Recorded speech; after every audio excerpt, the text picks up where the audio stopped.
আসসালামু আলাইকুম। এমআর খান বিডি চ্যানেলের পক্ষ থেকে আজকের এই ভিডিওতে স্বাগতম। আজ 9 ফেব্রুয়ারি 2025। আজকের মার্কেট আপডেট নিয়ে আপনাদের সাথে কথা বলবো আমি।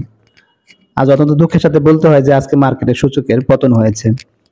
আজ বাজার পর্যালোচনায় দেখা যায় আজ রবিবার ডিএসই প্রধান বা এক সূচক 13 পয়েন্টের মতো হ্রাস পেয়ে অবস্থান করছে 5165 পয়েন্টে। অপরদিকে আমরা যদি ডিএসই 30 সূচক দেখি সেক্ষেত্রে দেখা যাবে যে ডিএসই 30 সূচক আজ 1 পয়েন্টের মতো হ্রাস পেয়ে অবস্থান করছে 1911 পয়েন্টে। আমরা যদি ডিএসই সরিয়া সূচক দেখি সেক্ষেত্রে দেখা যাবে যে ডিএসই সরিয়া সূচক আজ 4 পয়েন্টের মতো হ্রাস পেয়ে অবস্থান করছে 1143 পয়েন্টে। আজ ডিএসইতে 374 কোটি 10 লাখ টাকার শেয়ার ইউনিট লেনদেন হয়েছে, যা আগের কর্মদিবসে লেনদেন ছিল 429 কোটি 65 লাখ টাকা। আজ ডিএসইতে লেনদেন হওয়া 395টি প্রতিষ্ঠানের শেয়ার ইউনিট লেনদেন হয়েছে। এর মধ্যে দাম বেড়েছে 93টির, দাম কমেছে 240টির এবং দাম অপরিবর্তিত ছিল 63টি কোম্পানির। তো যাই হোক, আজকেও তিনটি সূচকে মূলত সূচকের পতন হয়েছে। অপরদিকে লেনদেনের পরিমাণও গত দিনের চেয়ে কিছুটা কমেছে, যা খুবই দুঃখ এবং হতাশাজনক বলে আমার মনে হয়। এখন যদি আমরা আজকের মার্কেট ইন্ডেক্স মুভার্স দেখি সেক্ষেত্রে দেখা যাবে যে মার্কেট পুলার্স বা সূচক ভিত্তিক যাদের অবদান রয়েছে তারা কারা? তারা হলো পাওয়ার গ্রিড, খান brothers, Navana Pharma, Walton, লাফার্স Holcim, bat BC, ACI, রবি, স্কয়ার ফার্মা এবং একমি ল্যাব। তো সেক্ষেত্রে দেখা যাচ্ছে যে পাওয়ার গ্রিড একাই 2 পয়েন্টের মতো, অপরদিকে খান ব্রাদার্স 1 পয়েন্টের সামান্য পরিমাণে বেশি এবং বাকি সবাই 1 পয়েন্টেরও কম সূচকের বৃদ্ধি ঘটিয়েছে। সেক্ষেত্রে দেখা যাচ্ছে পাওয়ার গ্রিড 32 টাকা থেকে 35 টাকা 20 পয়সা, খান ব্রাদার্স 169 টাকা 80 পয়সা থেকে 175 টাকা 30 পয়সা, নাভানা ফার্মা 45 টাকা 90 পয়সা থেকে 49 টাকা, ওয়ালটন 484 টাকা 50 পয়সা থেকে 486 টাকা 40 পয়সা, লাফার্স হোলসিম 49 টাকা 20 পয়সা থেকে 49 টাকা 60 পয়সা, ভ্যাট বিসি 350 টাকা 10 পয়সা থেকে 350 টাকা 90 পয়সা, এসিআই 147 টাকা 70 পয়সা থেকে 149 টাকা 70 পয়সা, রবি 28 টাকা 70 পয়সা থেকে 28 টাকা 90 পয়সা, স্কয়ার ফার্মা 216 টাকা থেকে 216 টাকা 20 পয়সা এবং একমি ল্যাব 74 টাকা 40 পয়সা থেকে 75 টাকা 20 পয়সা লেনদেন হয়েছে। অপরদিকে আমরা যদি আজকের মার্কেট রেগাজ বা সূচক রাশি যাদের অবদান ছিল তাদের দেখি, তাদের মধ্যে রয়েছে Islami bank, Kohinoor chemical, Pubali bank, first security Islami bank, GIB, MJL, BD, GP, Beacon pharma, one bank PLC এবং বিবিএস কেবলস। তো সেক্ষেত্রে দেখা যাচ্ছে যে ইসলামী ব্যাংক একে 2 পয়েন্টের মতো এবং বাকি সবাই 2 পয়েন্টের কম সূচকের পতন ঘটিয়েছে। সেক্ষেত্রে ইসলামী ব্যাংক 44 টাকা 10 পয়সা থেকে 43 টাকা 60 পয়সা, কোহিনুর কেমিক্যাল 551 টাকা থেকে 536 টাকা 80 পয়সা, পূবালী ব্যাংক 29 টাকা 30 পয়সা থেকে 29 টাকা, ফার্স্ট সিকিউরিটি ইসলামী ব্যাংক 4 টাকা 90 পয়সা থেকে 4 টাকা 70 পয়সা, জিআইবি 4 টাকা 40 পয়সা থেকে 4 টাকা 20 পয়সা, এমজেড বিডি 99 টাকা থেকে 97 টাকা 10 পয়সা, জিপি 337 টাকা 80 পয়সা থেকে 334 টাকা 60 পয়সা, বিকন ফার্মা 123 টাকা 40 পয়সা থেকে 122 টাকা 30 পয়সা, ওয়ান ব্যাংক পিএলসি 9 টাকা থেকে 8 টাকা 80 পয়সা এবং বিবিএস কেবলস 18 টাকা 20 পয়সা থেকে 17 টাকা 30 পয়সায় লেনদেন হয়েছে।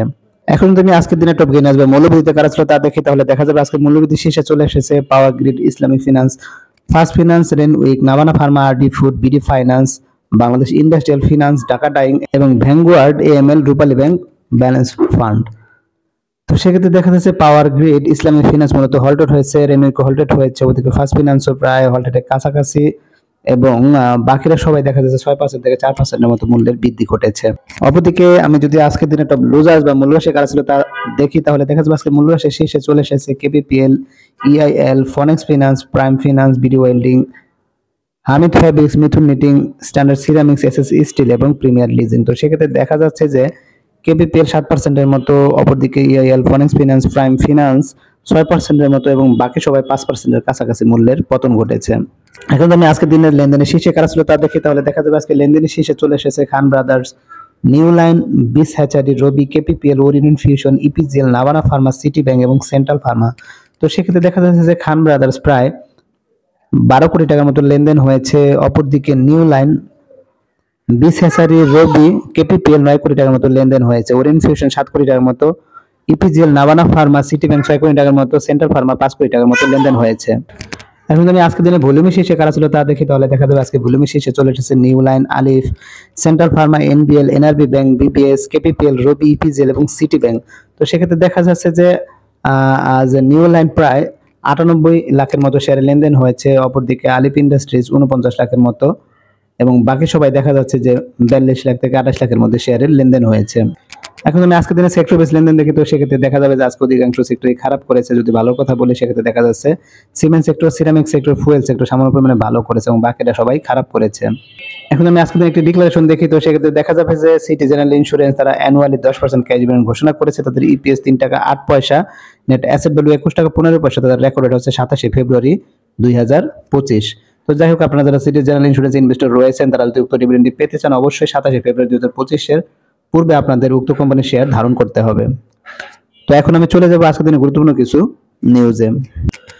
সপ্তাহের প্রথম দিনে হতাশায় শেয়ার বাজারে বিনিয়োগকারীরা। তো কি বলা আছে আমরা যদি দেখি, বলা আছে যে জানুয়ারির শেষ সপ্তাহে টানা পতনে প্রধান শেয়ার বাজার ঢাকা স্টক এক্সচেঞ্জের প্রধান সূচক কমেছিল প্রায় 90 পয়েন্ট। ওই সপ্তাহ জুড়ে বিনিয়োগকারীরা আতঙ্কের মধ্যে ছিল।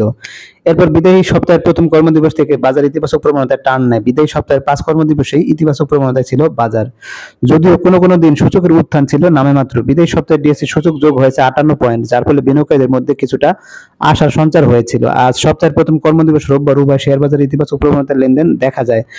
বেলা 2টা পর্যন্ত ইতিবাচক প্রবণতা অব্যাহত ছিল, কিন্তু 12টার পরে বাজার ধীরে ধীরে নেতিবাচক প্রবণতায় টান নেয়। এরপর লেনদেনের বাকি সময় সূচক কয়েকবার উপরে ওঠার চেষ্টা করলেও সফল হয়নি।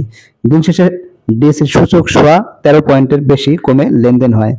তবে আজ সূচক যতটা কমেছে বিনিয়োগকারীদের মধ্যে পতনের প্রভাব তার চেয়ে অনেক বেশি ছিল। অর্থাৎ সূচক যতটা নিম্নগামী হয়েছে বিনিয়োগকারীদের উপর পতনের ঝাপটা তার চেয়ে অনেক বেশি ছিল। তো যাই হোক, এখন আমি চলে যাবো অপর একটি গুরুত্বপূর্ণ নিউজে। 9,98,00,000 টাকার শেয়ার কেনার ঘোষণা। কি বলা আছে আমরা যদি দেখি, বলা আছে শেয়ার বাজারে তালিকাভুক্ত কোম্পানি এডিএন টেলিকম লিমিটেডের পরিচালনা board senior citizen health care limited share করে সিদ্ধান্ত নিয়েছে। এডিএন টেলিকম পরিচালনা বোর্ড 6 ফেব্রুয়ারি সিদ্ধান্ত অনুসারে এই শেয়ার কেনার অনুমোদন দিয়েছে। এর মধ্য দিয়ে কোম্পানিটি ডিজিটাল স্বাস্থ্যসেবা বাজারে প্রবেশ করলো। তো যাই হোক, উক্ত শেয়ার ক্রয়ের ফলে আমি মনে করি যে উক্ত কোম্পানির শেয়ার সামান্য হলেও বাড়ার সম্ভাবনা রয়েছে, যা উক্ত কোম্পানি ইনভেস্টরদের জন্য একটি ভালো নিউজ। তো এখন আমি চলে যাবো অপর একটি গুরুত্বপূর্ণ নিউজে। 3 কোম্পানির শেয়ার জেড ক্যাটাগরিতে স্থানান্তর। কি বলছে, শেয়ার বাজার তালিকাভুক্ত 3 কোম্পানির ক্যাটাগরি পরিবর্তন করা হয়েছে। কোম্পানিগুলোকে এ ও বি ক্যাটাগরি থেকে জেড ক্যাটাগরিতে স্থানান্তর করা হয়েছে। তো ঢাকা স্টক এক্সচেঞ্জ তথ্যসূত্রে তা জানানো হয়েছে। কোম্পানিগুলো হচ্ছে বিকন ফার্মা, রহিমা ফুড ও বাংলাদেশ বিল্ডিং সিস্টেম পিএলসি। নির্ধারিত সময়ের মধ্যে অনুমোদিত ডিভিডেন্ড বিতরণ না করার কারণে সব কোম্পানি ক্যাটাগরি পরিবর্তন করা হয়েছে। কোম্পানিগুলোর মধ্যে বিকন ফার্মা, রহিমা ফুডকে এ থেকে জেড ক্যাটাগরি স্থানান্তর করা হয়েছে, আর বিবিএস কে বি থেকে জেড ক্যাটাগরিতে স্থানান্তর করা হয়েছে। যাই হোক, এই ক্যাটাগরি চেঞ্জের কারণে আমি মনে করি উক্ত কোম্পানির কিছুটা হলেও ধাক্কা সামলাতে হবে, তাই এটা অবশ্যই ইনভেস্টরদের জন্য একটি দুঃখজনক সংবাদ। এখন আমি চলে যাব অপর একটি গুরুত্বপূর্ণ নিউজে। 9 ফেব্রুয়ারি ব্লকে 5 কোম্পানির বড় লেনদেন।